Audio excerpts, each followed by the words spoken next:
Hi friends, this is Riaz, your English language trainer. Today we are going to talk about the second chapter of the book Flamingo. Now the name of the chapter is Lost Spring, and this is the second part of the second chapter, and we have to try to translate it line by line. यहाँ तक हमारा ख़त्म हो चुका था। आज हम second chapter की बात करेंगे यहाँ से। तो I want to drive a car, मैं एक कार चलाना चाहता हूँ। Mukesh insists on being his own master. Insist का मतलब होता है ज़िद करना। मुकेश अपना खुद का मालिक बनने की ज़िद करता है। I will be a motor mechanic, मैं एक मोटर मिस्त्री बनूँगा। ही अनाउंसेस, वो घोषणा करता है, मतलब वो ऐसा कहता है। Do you know any thing, क्या तुम जानते हो। अबाउट कार्स, क्या तुम कारों के बारे में कुछ जानते हो। आई आस्क, मैं पूछता हूँ। फिर से समझते हैं यहाँ से यहाँ तक। I want to drive a car, मैं एक कार चलाना चाहता हूँ। मुकेश अपने खुद के मालिक होने की ज़िद करता है, यानी किसी की गुलामी नहीं करना चाहता, वो खुद का मालिक होना चाहता है। I will be a motor mechanic, मैं एक मोटर मिस्त्री बनूँगा, वो ऐसा कहता है, वो ऐसा अनाउंस करता है। क्या तुम कारों के बारे में कुछ जानते हो। आई आस्क, मैंने पूछा। अब यहाँ देखो, आई आस्क जो लिखा है, इसका वैसे तो ये प्रेजेंट डेफिनेटिव है, इसका जो शाब्दिक अर्थ निकालेंगे तो निकलेगा मैं पूछता हूँ या मैं पूछती हूँ, ठीक है। लेकिन चूँकि अब शाब्दिक अर्थ निकालते हैं तो अब देखो, मैं पूछता हूँ तो ऐसा तो है नहीं है, ये पहले की बात है, तो हमें ये सही लेना होगा। मैंने पूछा। जैसे न्यूज़पेपर जब हम पढ़ते हैं, उसमें न्यूज़पेपर की जो हेडलाइंस होती हैं ज़्यादातर प्रेजेंट इंडेफिनिट में होती हैं, लेकिन हमें चीज़ों को पास्ट में लेकर ही समझना है, तब अच्छे से समझ पाएंगे। खैर, यहाँ से आप समझेंगे हम। I will learn to drive a car, मैं एक कार चलाना सीख लूँगा। ही आंसर्स, वो जवाब देता है। Looking straight into my eyes, straight मतलब सीधा, सीधा मेरी आँखों में देखते हुए। His dream looms like a mirage amidst the dust of streets that fill his town Firozabad. His dream, उसका सपना, लूम्स का मतलब होता है धुंधला दिखाई देना, उसका सपना धुंधला दिखाई देता है एक मिराज की तरह। मिराज का मतलब होता है भ्रम, एक भ्रम की तरह उसका सपना धुंधला दिखाई देता है। एमिड्स्ट का मतलब के बीच, द डस्ट ऑफ स्ट्रीट्स, गलियों की धूल के बीच, दैट फिल, जो भर देती हैं, हिज टाउन फिरोज़ाबाद, उसके कस्बे फिरोज़ाबाद को। अच्छा, फिरोज़ाबाद के बाद कॉमा लगा हुआ है, इसको बोलते हैं नाउन इन अपोजिशन, जब कॉमा लगा के एक्स्ट्रा इन्फॉर्मेशन देते हैं। फेमस फॉर इट्स बैंगल्स, अच्छा, फिरोज़ाबाद जो कि अपनी चूड़ियों के लिए मशहूर है। Every other family in Firozabad is engaged in making bangles, हर दूसरा परिवार फिरोज़ाबाद में इंगेज्ड है, लगा हुआ है, व्यस्त है चूड़ियाँ बनाने में। It is the centre of India's glass blowing industry, यह भारत के ग्लास ब्लोइंग इंडस्ट्री का केंद्र है। ग्लास मतलब कांच होता है और शीशा होता है, इंडस्ट्री मतलब उद्योग होता है। ब्लोइंग का वैसे मतलब फूंकना होता है, ये ग्लास ब्लोइंग ये कांच से ही रिलेटेड है। तो यह भारत के कांच से संबंधित जो उद्योग है उसका केंद्र है। We have to understand here. I will learn to drive a car, मैं कार चलाना सीख लूँगा। वो मेरी आंखों में सीधा देखते हुए जवाब देता है, उसका सपना एक भ्रम की तरह धुंधला दिखाई देता है, यानी गलियों की धूल के बीच भ्रम की तरह उसका सपना धुंधला दिखाई देता है। वो गलियां जो भर देती हैं उसके टाउन, उसके कस्बे फिरोज़ाबाद को। फिरोज़ाबाद के बारे में अतिरिक्त जानकारी, नाउन इन अपोजिशन लगाया कॉमा लगा के, यानी वो फिरोज़ाबाद जो अपनी चूड़ियों के लिए मशहूर है, हर दूसरा परिवार फिरोज़ाबाद में चूड़ियाँ बनाने के काम में लगा हुआ है। यह भारत के कांच या शीशा फूंकने वाले उद्योग का केंद्र है। ब्लो मतलब फूंकना, यानी कांच से रिलेटेड, ये भारत के कांच से रिलेटेड, कांच से संबंधित उद्योग का केंद्र है। आगे बढ़ते हैं।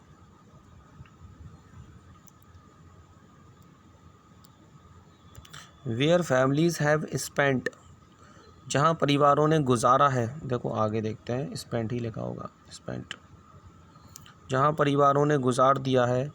जनरेशन्स यानी पीढ़ियाँ, वर्किंग अराउंड फर्नेसेस, जहाँ परिवारों ने, फर्नेस मतलब भट्टी, भट्टी के चारों तरफ काम करते हुए पीढ़ियाँ गुजार दी हैं।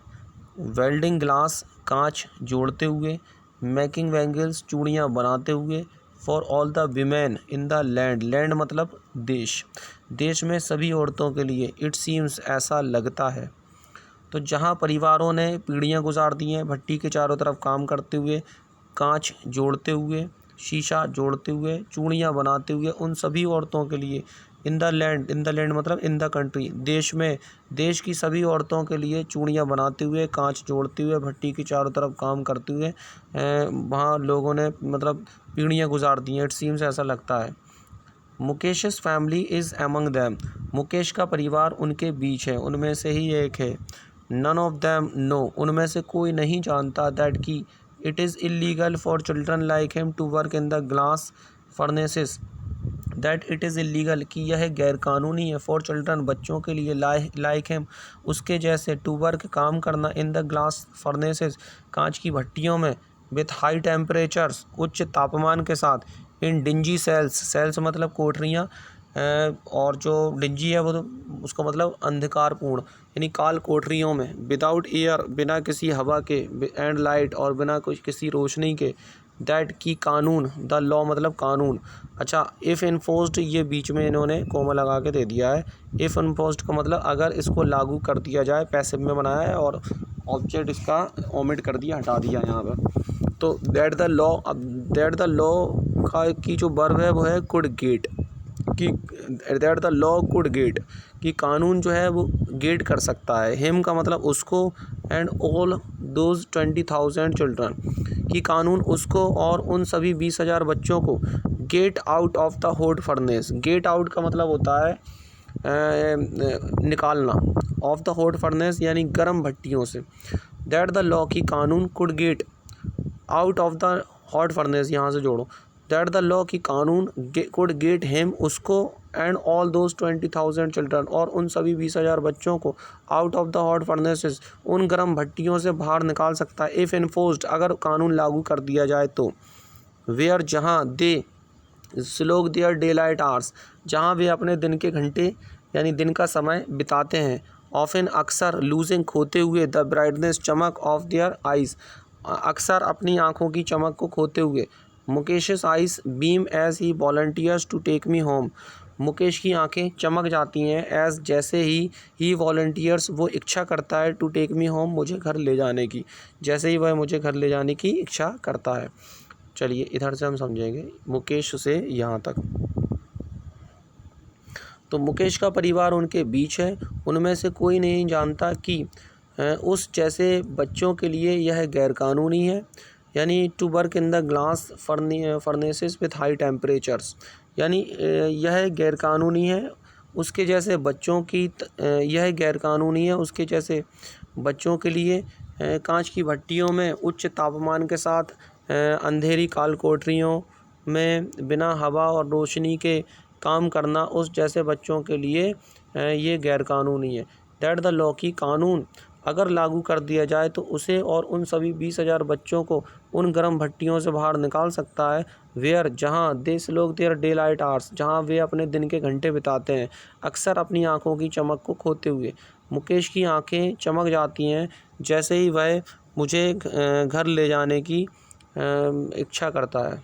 आगे देखते हैं।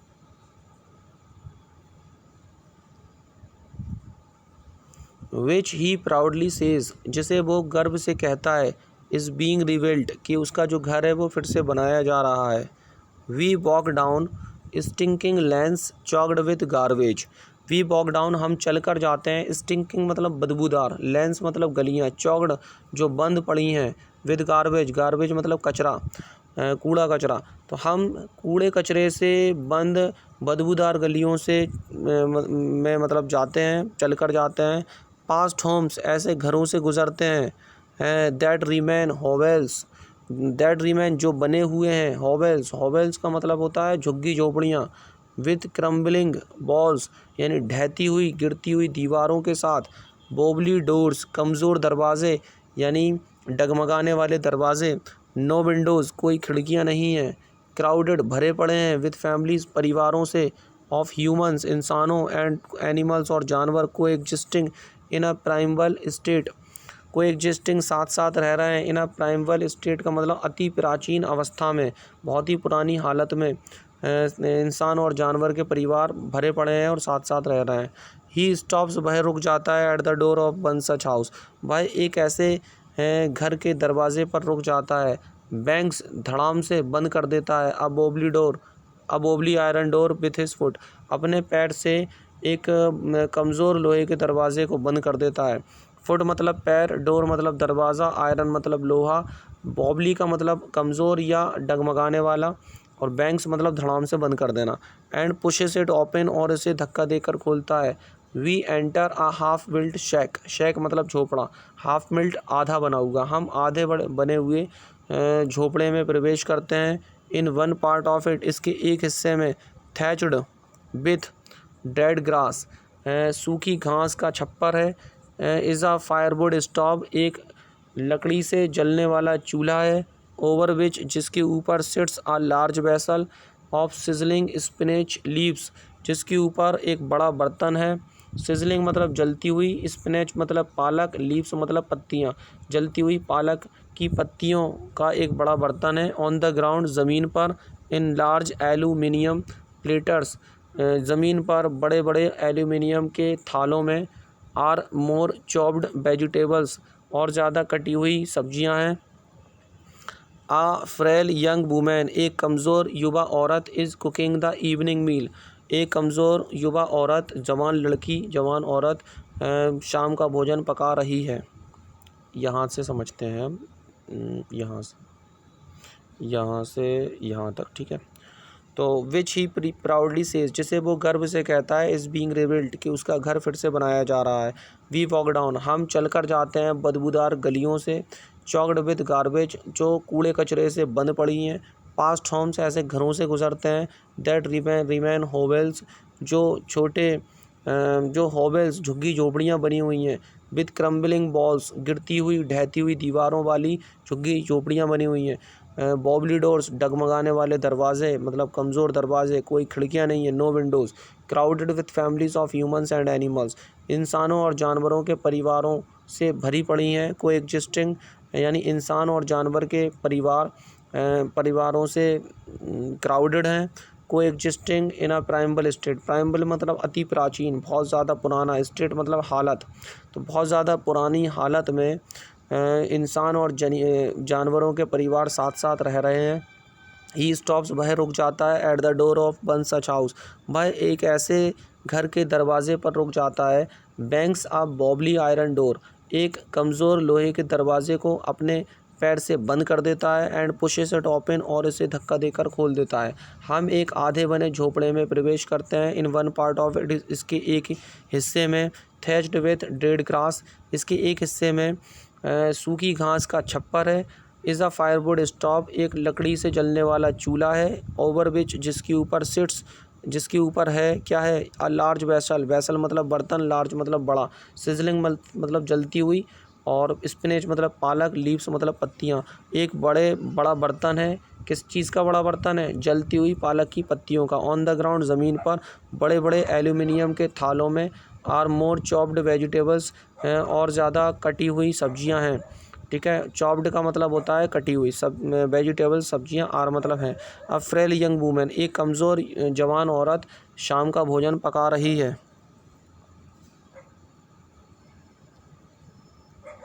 फॉर द होल फैमिली, पूरे परिवार के लिए शाम का भोजन पका रही है।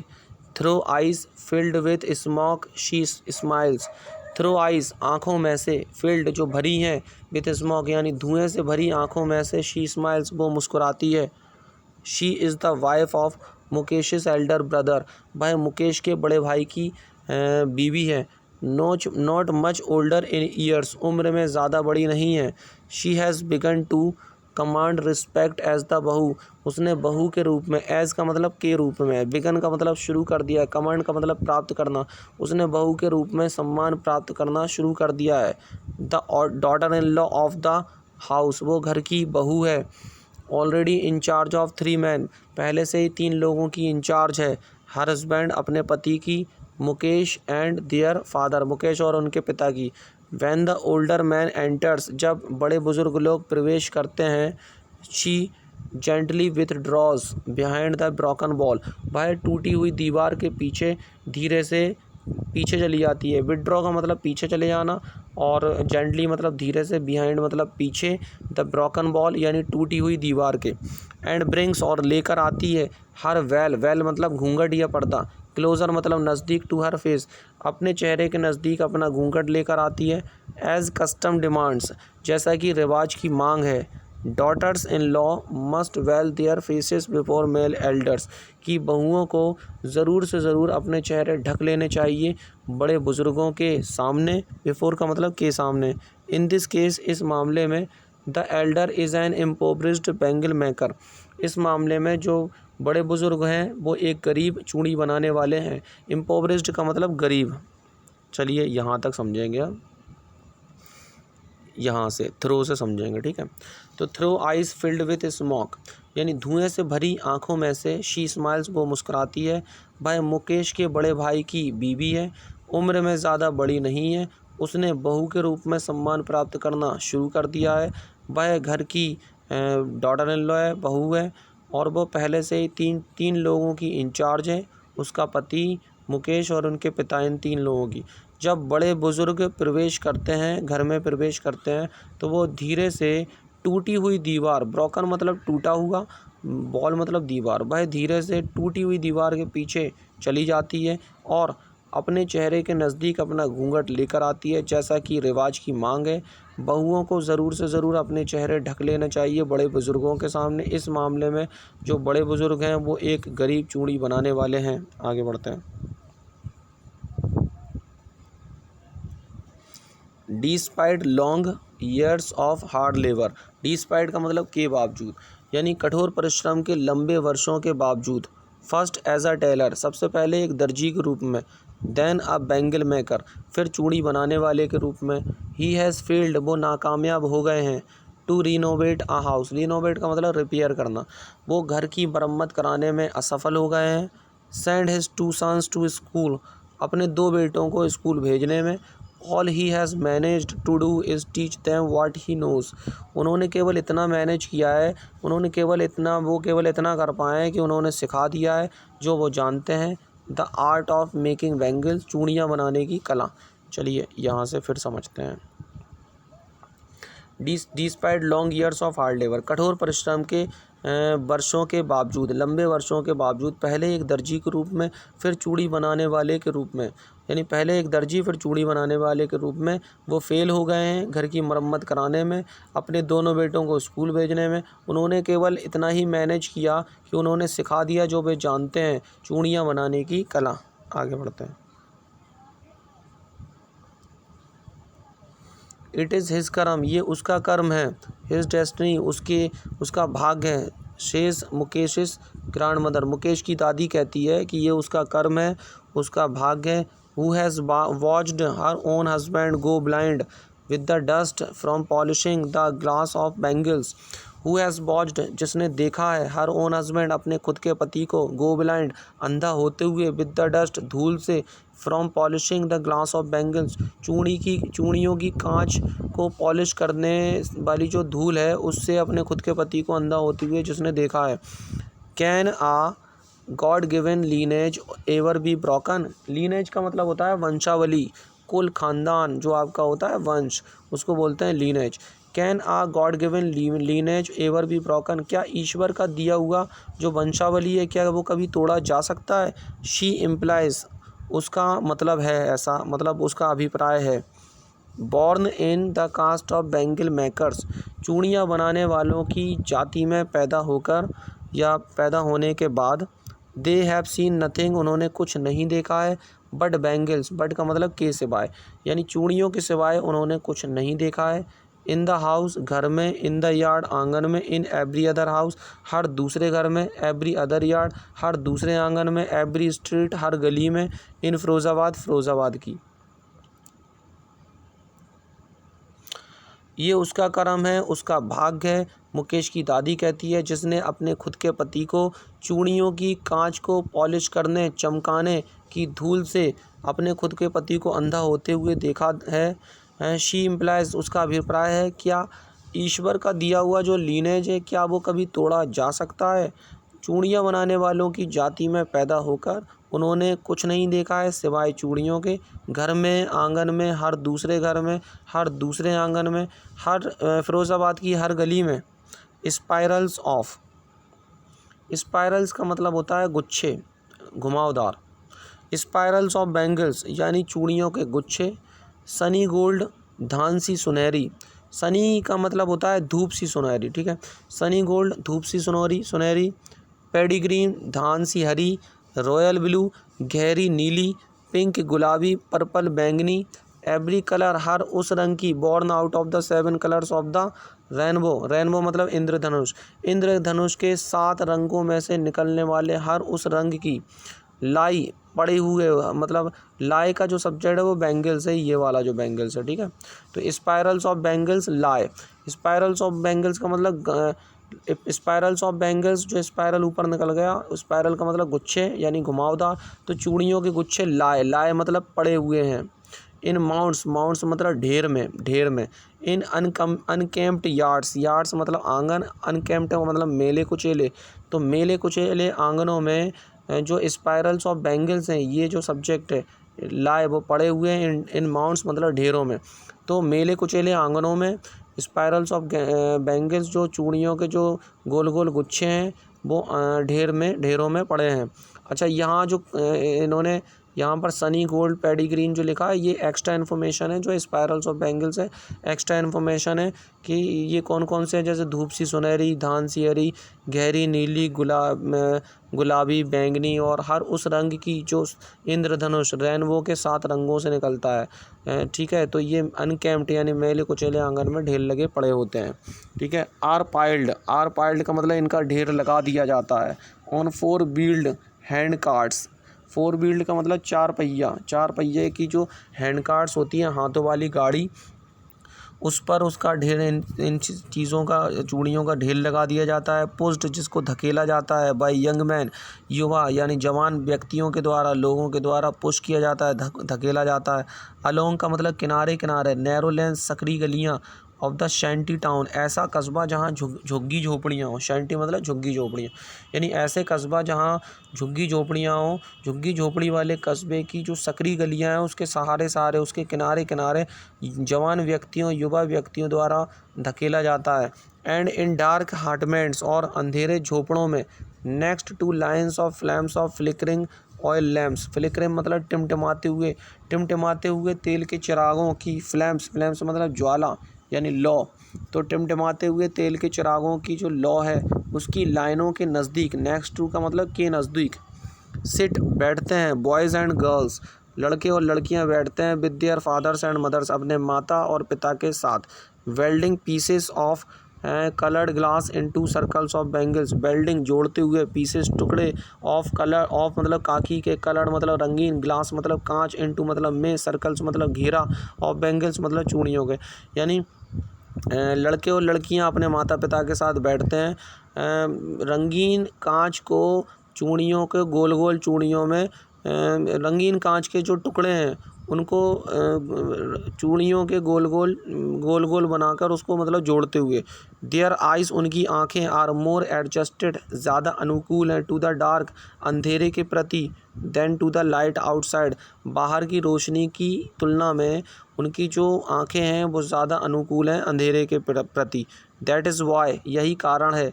They often end up losing their eye sight, यही वो वजह है कि वो अक्सर, ऑफन का मतलब अक्सर, वो अपनी आँखों की रोशनी, आई साइड मतलब आँखों की रोशनी खो देते हैं। बिफोर दे बिकम एडल्ट्स, वयस्क यानी बड़े बनने से पहले। एडल्ट का मतलब होता है जो 22-23 साल की ज़्यादा से, इससे ज़्यादा उम्र का होता है, उसको बोलते हैं एडल्ट, यानी हिंदी में वयस्क। चलिए एक बार हम समझते हैं, शुरू से समझते हैं, ठीक है। यहाँ से, और ऊपर लिखा हुआ था स्पाइरल्स। तो स्पाइरल्स ऑफ बैंगल्स का मतलब है चूड़ियों के गुच्छे। अब इसकी जो वर्ब है वो है लाई, ठीक है। लाई का मतलब होता है पड़े हुए होना। तो चूड़ियों के जो गुच्छे हैं लाए, वो पड़े हुए हैं। इन माउंट्स, ढेरों में। इन अनकेम्प्ड यार्ड्स यानी मेले कुचेले आंगनों में। आर पाइल्ड, इन पर, इनको ढेर लगा दिया जाता है। किसको? चूड़ियों का ढेर लगा दिया जाता है। ऑन 4 व्हील्ड हैंड कार्ट्स, यानी चार पहिया जो गाड़ी है, चार पहिए की, हैंड कार्ट्स तो जो हाथ से चलती है, पुश्ड जिसको धकेला जाता है बाय यंग मैन, युवा व्यक्तियों, जवान व्यक्तियों के द्वारा, अलोंग द नैरो लेंस, सकरी गलियों के किनारे किनारे ऑफ द शैंटी टाउन, ऐसे कस्बे, ऐसे टाउन जहाँ झुग्गी झोपड़ियाँ होती हैं, तो झुग्गी झोपड़ियों वाला जो टाउन है उसकी सकरी गलियों के किनारे किनारे युवा व्यक्ति के द्वारा, जिसे जो चार पहियों की जो गाड़ी है हाथों से चलती है उसको धकेला जाता है। अब देखिए बीच में जो एक्स्ट्रा इन्फॉर्मेशन दी चूड़ियों के बारे में, इसको पढ़ते हैं।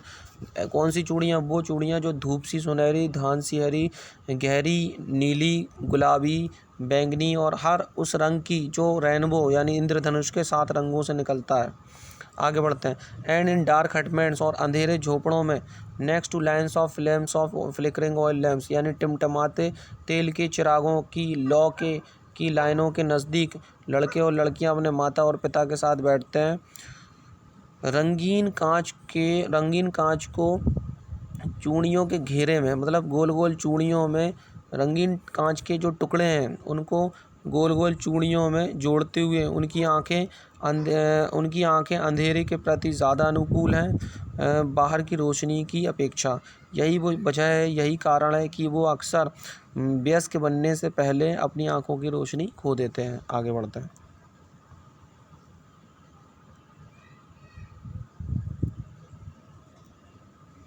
Savita, a young girl in a drab pink dress. Drab का मतलब फीका, पिंक ड्रेस मतलब गुलाबी ड्रेस। सविता और 2 कोमा के बीच में एक्स्ट्रा इन्फॉर्मेशन है, ये कहलाता है नाउन इन एपोजिशन। सविता जो कि एक फीकी गुलाबी ड्रेस में एक जवान लड़की है, सिट्स वो बैठी हुई है, along side an elderly women, एक बुजुर्ग औरत के साथ बैठी हुई है। सोल्डरिंग पीसेस ऑफ ग्लास, कांच के टुकड़ों को जोड़ रही है, यानी कांच के टुकड़ों को जोड़ते हुए एक बुजुर्ग औरत के साथ बैठी हुई है सविता, जो कि ड्रेब फीके गुलाबी ड्रेस में एक जवान लड़की है। As her hands move mechanically like the tongs of a machine, जैसे जैसे उसके हाथ मूव करते हैं, चलते हैं, मैकेनिकली यांत्रिक रूप से, यंत्रवत रूप से, like the tongs of a machine, machine के चिमटों की तरह यंत्रवत रूप से जैसे जैसे उसके हाथ चलते हैं। आई वंडर, मैं हैरान हूँ, मुझे हैरानी है। If she nose the sanctity of the bangles she helps make, कि क्या वो जानती है शुद्धता को, पवित्रता को, यानी चूड़ियों की शुद्धता को, कि क्या वो जानती है। शी हेल्प्स मेक, जिनको बनाने में वो मदद कर रही है। It symbolises an Indian woman's suhag, यह भारतीय औरत के सुहाग का प्रतीक है। ऑस्पिशियसनेस इन मैरिज, शादी में ये शुभ है। It will dawn on her suddenly when one day when her head is draped with a red veil. It will dawn on her suddenly, अचानक इसका एहसास, इसका पता उसे तब लगेगा one day, एक दिन, when her head, जब उसका सिर, is draped, ढक दिया जाएगा, with a red veil, एक लाल घूंघट से, her hands, उसके हाथ, dyed red with henna mehndi से उसके हाथ लाल रंग दिए जाएंगे।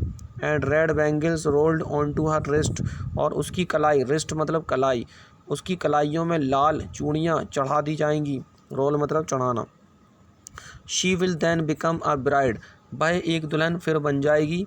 Like the old woman beside her, उसके बगल में बूढ़ी औरतों की तरह। हु बिकेम, जो बन गई थी, बन मतलब एक दुल्हन, मैनी ईयर्स अगो, कई साल पहले। फिर से समझते हैं। सविता, फीकी गुलाबी ड्रेस में एक जवान लड़की सविता बैठी हुई है एक बुज़ुर्ग औरत के बगल में, कांच के टुकड़ों को जोड़ते हुए, यानी सविता कांच के टुकड़ों को जोड़ते हुए एक बुज़ुर्ग औरत के बगल में बैठी है, इसके साथ बैठी है। कौन सविता? अच्छा, 2 कोमा के बीच में इसकी एक्स्ट्रा इन्फॉर्मेशन है। वो सविता जो फीकी गुलाबी ड्रेस में जवान लड़की है। As her hands move mechanically, जैसे जैसे उसके हाथ यांत्रिक रूप से, यंत्रवत रूप से चलते हैं, मशीन के चिमटों की तरह। मुझे हैरानी इस बात की है कि क्या वो, इफ़ का मतलब यहाँ प्रश्न पूछने से है, ठीक है। मुझे हैरानी, यहाँ इफ़ जो है वो कंजंक्शन नहीं है यहाँ पर, आई मीन टू से यहाँ पर जो इफ़ है उसका मतलब है कि क्या। तो I wonder if she knows, I यहाँ मतलब कंजंक्शन तो है।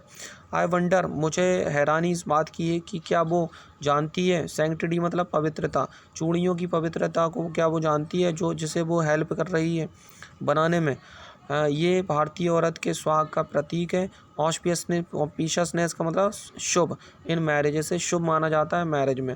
It will down on her suddenly, अचानक इसका पता उसे तब लगेगा। वन डे वैन, एक दिन जब, हर हेड इज ड्रेप्ड जब उसका सिर मतलब ढक दिया जाएगा लाल घूंघट से, उसके हाथ लाल मेहंदी से रंग दिए जाएंगे और लाल चूड़ियाँ उसकी कलाइयों पर चढ़ा दी जाएगी। फिर वो एक दुल्हन बन जाएगी लाइक द ओल्ड वुमेन, उन बूढ़ी औरतों की तरह बिसाइड हर जो उसके बगल में है, और वो बूढ़ी औरतें जो एक दुल्हन कई साल पहले बन गई थी। आगे देखो।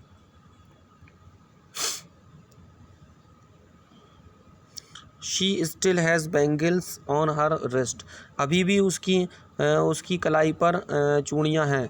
But no light in her eyes, लेकिन उसकी आंखों में कोई रोशनी नहीं है। एक वक्त शेर भर खाना भी नहीं खाया। शी सेज, वो कहती है, in a voice drained of joy. Drained of का मतलब होता है किसी चीज़ से महरूम या वंचित, यानी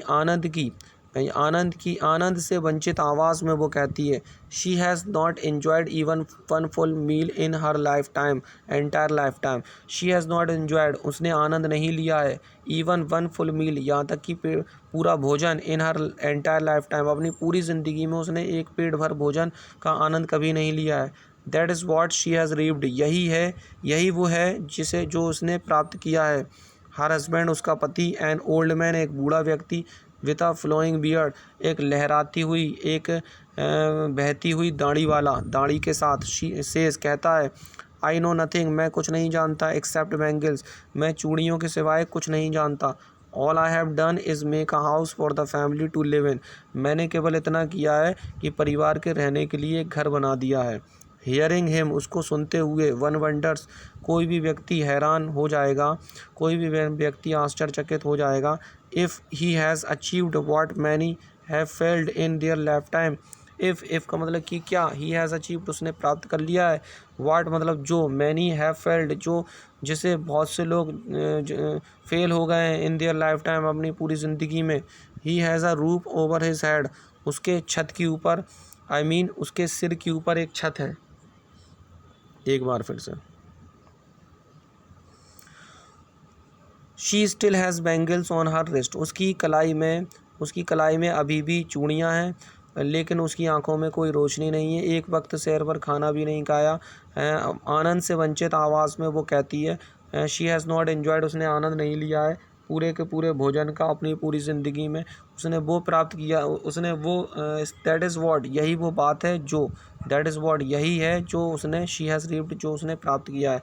उसका पति, एक बूढ़ा व्यक्ति, बहती हुई दाढ़ी वाला, लहराती हुई दाढ़ी वाला, कहता है, उसका पति कहता है, क्या कहता है, अच्छा, हर हस्बैंड सेज, उसका पति कहता है। अच्छा, इसके बाद कोमा लगा के एक्स्ट्रा इन्फॉर्मेशन है, ये नाउन इन एपोजिशन है। उसका पति कहता है, कौन सा पति, यानी उसका पति जो है वो एक बूढ़ा व्यक्ति है, विथ आ फ्लोइंग बियर्ड, एक बहती हुई दाढ़ी वाला, एक लहराती हुई दाढ़ी वाला। उसका पति कहता है, मैं चूड़ियों के सिवाय कुछ नहीं जानता हूँ, मैंने केवल जो मैंने किया है वो क्या किया है, मैंने एक घर बना दिया है परिवार के रहने के लिए।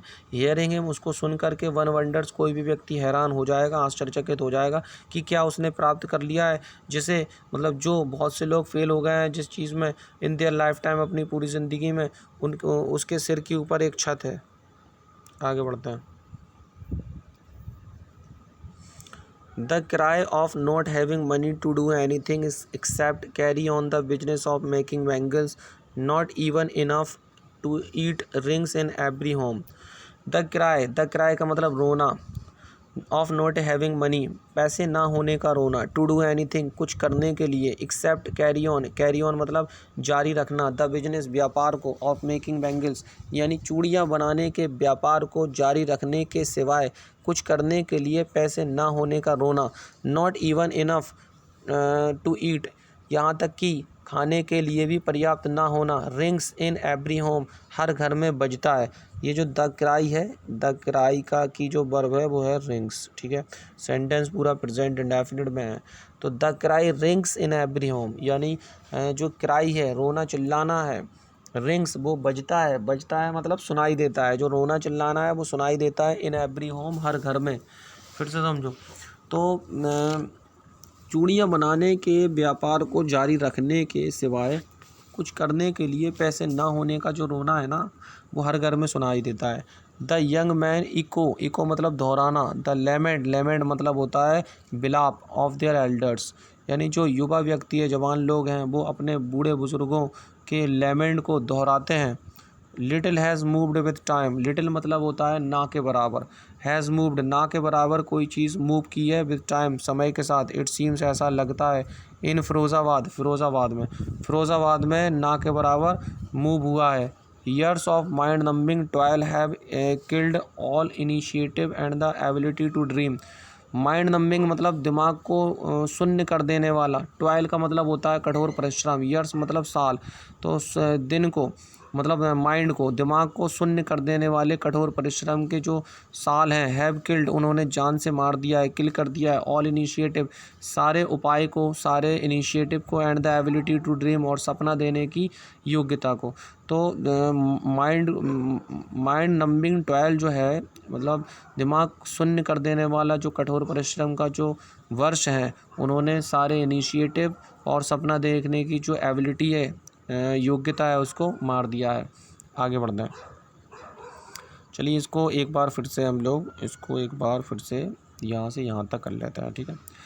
तो चूड़ियाँ बनाने के व्यापार को जारी रखने के सिवाय कुछ करने के लिए पैसे ना होने का रोना, खाने के लिए पर्याप्त ना होना, ये हर घर में सुनाई देता है। और जो जवान लोग हैं वो अपने बड़ों के लेमेंट को, अपने बड़ों के बिलाप को, शोक को दोहराते हैं। और समय के साथ कुछ भी नहीं बदला है, समय के साथ कुछ भी। देखो लिटिल के पहले ए ना हो या दा ना हो तो इसका मतलब होता है ना के बराबर, ठीक है। तो समय के साथ कुछ भी मूव नहीं हुआ है। इट सीम्स ऐसा लगता है, इन फिरोज़ाबाद में। तो दिमाग को स्तब्ध कर देने वाले, दिमाग को शून्य कर देने वाला जो कठोर परिश्रम के जो वर्ष हैं, उन्होंने सारे इनिशिएटिव्स को, सारे जो उपाय थे, जो मीजर्स थे, उन सबको मार दिया है। और सपना देखने की एबिलिटी को भी मार दिया है। आगे बढ़ता है। Why not organise yourself into a cooperative. Cooperative का मतलब होता है सहकारी समिति, कमेटी को बोलते हैं, ठीक है। तो why not organise yourself into a cooperative, एक सहकारी कमेटी में, समिति में खुद को ऑर्गेनाइज क्यों नहीं कर लेते, खुद को संगठित क्यों नहीं कर लेते। आई आस्क मैंने पूछा, a group of young man जवान लोगों के एक समूह से मैंने पूछा। वो जवान लोग who have fallen into the vicious circle of middle man, वो जवान लोग जो मिडिल मैन यानी दलालों के बुरे घेरे में, विशियस मतलब बुरा, सर्कल मतलब घेरा, जो दलालों के बुरे घेरे में पड़ गए हैं, मतलब या पड़ गए हैं या गिर गए हैं। हु ट्रैप्ड जिन्होंने ट्रैप कर लिया मतलब फंसा दिया, देयर फादर्स उनके पिता को, एंड फोर फादर्स और उनके पूर्वजों को। Even if we get organised, भले ही, इवन इफ मतलब भले ही हम संगठित हो भी जाएं। चलिए इसको यहाँ तक समझते हैं, ठीक है। तो खुद को एक सहकारी समिति में, कमेटी में संगठित क्यों नहीं कर लेते। मैं जवान लोगों के एक समूह से पूछता हूँ, वो जवान लोग जो दलालों के बुरे घेरे में पड़ गए हैं या फंस गए हैं, आई मीन टू से वो जो दलालों के बुरे घेरे में गिर गए हैं या पड़ गए हैं, वो अब ये जो हु आ रहा है वो इन मिडिल मैन के लिए, दलालों के लिए, जिन्होंने ट्रैप्ड मतलब फंसा दिया अपने, उनके पिता को और पूर्वजों को। Even if we get organised, भले ही हम संगठित हो भी जाएं, वी आर द वंस तो हम ही होंगे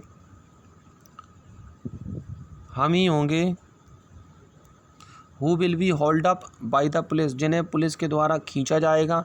ये past future indefinite passive voice है ये। बीटन पीटा जाएगा, एंड ड्रैग्ड टू जेल और जेल तक घसीटा जाएगा। फॉर डूइंग समथिंग इलीगल कुछ गैरकानूनी करने के लिए। दे से वो ऐसा कहते हैं। There is no leader among them, उनके बीच कोई नेता नहीं है। No one who could help them see things differently, कोई ऐसा नहीं है जो उनकी मदद कर सके चीज़ों को अलग तरीके से देखने में। Their fathers are as tired as they are, उनके पिता उतने ही थके हुए हैं जितने कि वो हैं। They talk endlessly in a spiral that moves from poverty to apathy to greed and to injustice. तो ऊपर इस लाइन के ऊपर जो है, अच्छा यहाँ पर हमारा हो गया है कंप्लीट। अच्छा इसके पहले था वी आर द वंस, ठीक है। तो वी आर द मतलब वंस का मतलब हम ही हैं। Who will be hold up, जिसको खींचा जाएगा बाय द पुलिस, पुलिस के द्वारा पीटा जाएगा और ड्रैग्ड घसीटा जाएगा टू जेल, जेल की तरफ घसीटा जाएगा फॉर डूइंग समथिंग इलीगल, कुछ गैरकानूनी करने के लिए। दे से वो ऐसा कहते हैं। उनके बीच कोई नेता नहीं है, कोई ऐसा नहीं है जो उनकी मदद कर सके चीज़ों को अलग अलग तरीके से देखने में।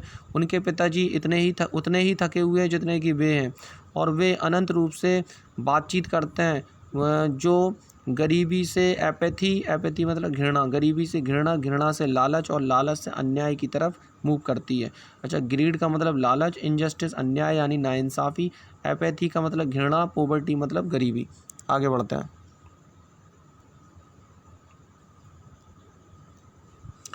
लिसनिंग टू दैम, उनको सुनते हुए। आई सी टू डिस्टिंक्ट वर्ल्ड्स, मुझे दो अलग अलग संसार, डिस्टिंक्ट का मतलब होता है अलग। तो उनको सुन करके या उनको सुनते हुए मुझे दो अलग संसार दिखाई देते हैं।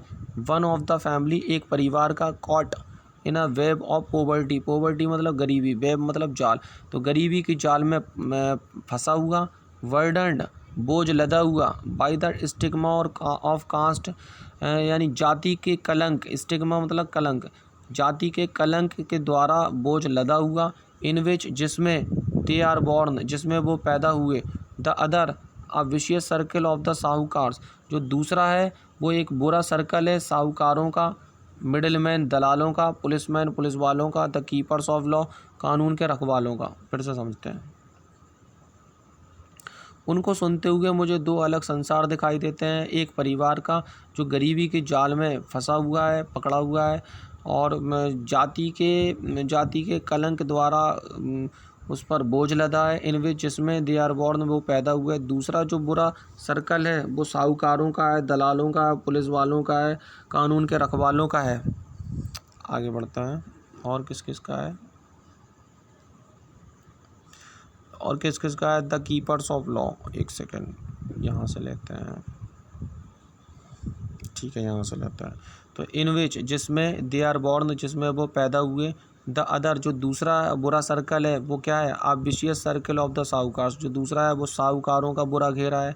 मतलब साहूकार, दलाल, पुलिस वाले, कानून के रखवाले, नौकरशाह, जो अफसरशाह हैं जो बड़ी बड़ी पोस्ट पे हैं, और पॉलिटिशियंस, राजनेता। यानी जो दूसरा बुरा घेरा है वो किस किस का है? साहूकार, दलालों, पुलिस वालों, कानून के रखवालों, नौकरशाहों और राजनेताओं का। टुगेदर, साथ साथ। They have imposed the baggage on the child, साथ साथ इन लोगों ने क्या किया? बैगेज, जो बोझ है, सामान है, वो लाद दिया। इम्पोज का मतलब होता है लादना या थोपना। इन्होंने बच्चे पर जो बैगेज है, सामान है, वो लाद दिया है, बोझ लाद दिया है। That he can not put down, ऐसा बोझ जिसे वो उतार नहीं सकता। बिफोर ही इज़ अवेयर, उसके जागरूक होने से पहले। He accepts it as naturally as his father, वो इसे ऐसे स्वीकार कर लेता है जैसे, इतने स्वाभाविक रूप से स्वीकार करता है जैसे कि उसके पिता। आगे बढ़ता है।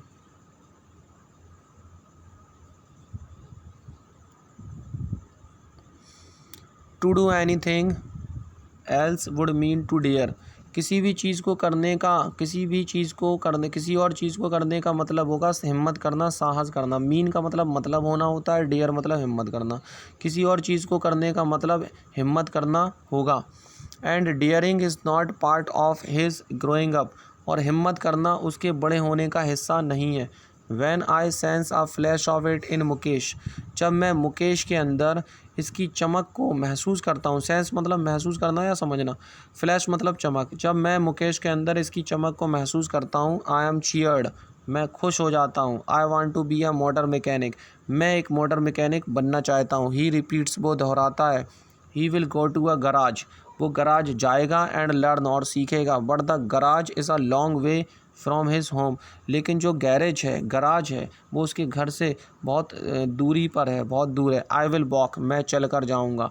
ही इंसिस्ट, वो ज़िद करता है। Do you also dream of flying a plane, क्या तुम एक जहाज़, मतलब जो उड़ने वाला जहाज़ होता है, एरोप्लेन, क्या तुम उसको भी उड़ाने का सपना देखते हो? ही साइलेंट, वो अचानक चुप हो जाता है। नो नहीं, ही सेज, वो कहता है। स्टीयरिंग एट द ग्राउंड, ज़मीन की तरफ देखते हुए, घूर कर देखते हुए वो कहता है। चलिए यहाँ तक समझते हैं, ठीक है, यहाँ से यहाँ तक।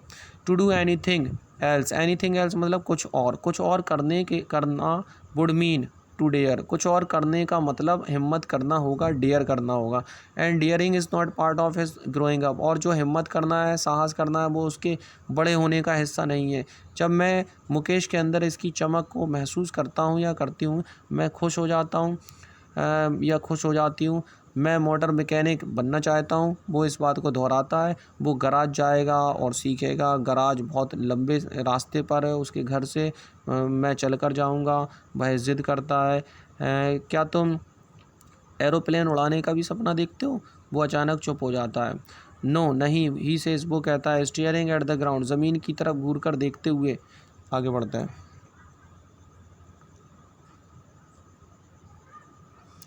इन हिज स्मॉल मरमर, उसकी छोटी सी बुदबुदाहट में, बुदबुदाहट का मतलब होता है जब कोई बुदबुदाता है, मतलब वो धीरे से कहता है। तो उसकी छोटी सी बुदबुदाहट में देयर इज़ एन एम्ब्रेसमेंट, एक असमंजस है, एक शर्मिंदगी है, एक उलझन है। एम्ब्रेसमेंट के कई मतलब होते हैं, शर्मिंदगी, उलझन, असमंजस, लाइक दिस। तो उसकी छोटी सी बुदबुदाहट में एक एम्ब्रेसमेंट है, एक घबराहट है। That has not yet turned into regret, जो अभी तक अफसोस में, रिग्रेट में, पश्चाताप में नहीं बदली है। टर्न मतलब बदलना, इनटू मतलब में, रिग्रेट मतलब अफसोस, यट मतलब अभी तक। ही इज़ कंटेंट, वो संतुष्ट है। टू ड्रीम, सपना देखने के लिए। ऑफ कार्स, वह कारों का सपना देखने के लिए संतुष्ट है। दैट मतलब जिसको, ही सीज, वो देखता है। Hurtling down the street of his town, अपने कस्बे की जो गलियां हैं, गलियों में हर्टल डाउन करते हुए, हर्टल डाउन का मतलब खड़खड़ करते, कोई खटारा कोई गाड़ी हो और वो खड़खड़ करते हुए आगे जाए तो उसको बोलते हैं हर्टल, ठीक है। तो जिसे वो देखता है अपने कस्बे की गलियों में किसी भी गाड़ी को खड़खड़ करती हुई आवाज़ में आगे बढ़ते हुए। Few aeroplanes fly over Firozabad, few के पहले ना तो ए है ना दा है, इसका मतलब ना के बराबर। तो ना के बराबर जो एरोप्लेन्स हैं वो फिरोज़ाबाद के ऊपर उड़ते हैं। फिर से समझते हैं।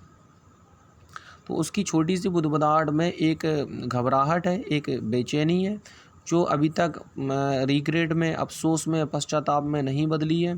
वो कारों के बारे में, मतलब कारों का सपना देखने के लिए संतुष्ट है। और जिसे वो, दैट मतलब जिसे वो अपने कस्बे, अपने शहर, अपने कस्बे की गलियों में खड़खड़ करते हुए, जिन कारों को वो अपने कस्बे की गलियों में खड़खड़ करते हुए आगे बढ़ते हुए देखता है, ना के बराबर हवाई जहाज़ फिरोज़ाबाद में उड़ते हैं, फिरोज़ाबाद के ऊपर उड़ते हैं। तो फ्रेंड्स, यहाँ पर हमारा ये सेकंड चैप्टर भी ख़त्म होता है। And we'll just meet in the next chapter. Okay, see you, bye.